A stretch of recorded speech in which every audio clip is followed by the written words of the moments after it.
Walay palutson nga mga sakyanan kung dili mahiling og mapangutana sa mga pulis ang mga sakay inig moagi sa checkpoint nga gipatuman sa Lamitan City, Basilan. Sumala ni Police Lieutenant Colonel Arlan de Lompenes, ang hepe sa Lamitan City PNP, buot nilang mapakgang ang sunod-sunod nga shooting incident sa syudad nga hinimuan sa mga armadong nakamotorsiklo, mao nga istriktuhan nila ang pagmuntar og checkpoint. Kikumpirma sa Lamitan City PNP nga sa miaging bulan sa Abril 2023, pito ang natala nga biktima. Insofar as yung sa mga shooting incident natin, for kahapon may dalawa, tapos ngayon isa. For the month of April, bale may 7 shooting incident tayo.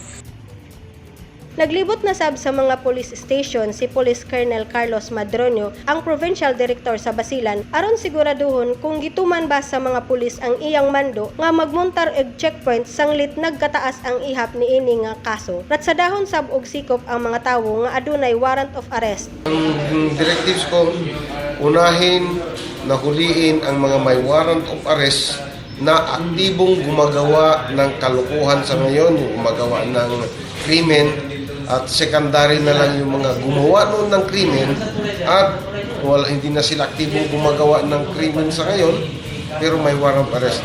Sumala ni Police Lieutenant Colonel de Lompenes, rido ang usa sa ilang nakitang motibo sa sunod-sunod nga pagpamatay. Most of the shooting incident, it has something to do with the Rido. Yung family feud dito banda sa Libo. Then nakikita nila yung pamilya dito sa town.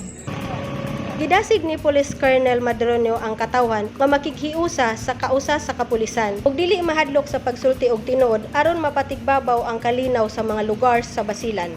Dahil kung tayo takot na magsabi ng katotohanan, ang mga gumagawa ng krimen ay mamamayagpag, hindi namin sila kakasuhan, hindi namin sila mahuli.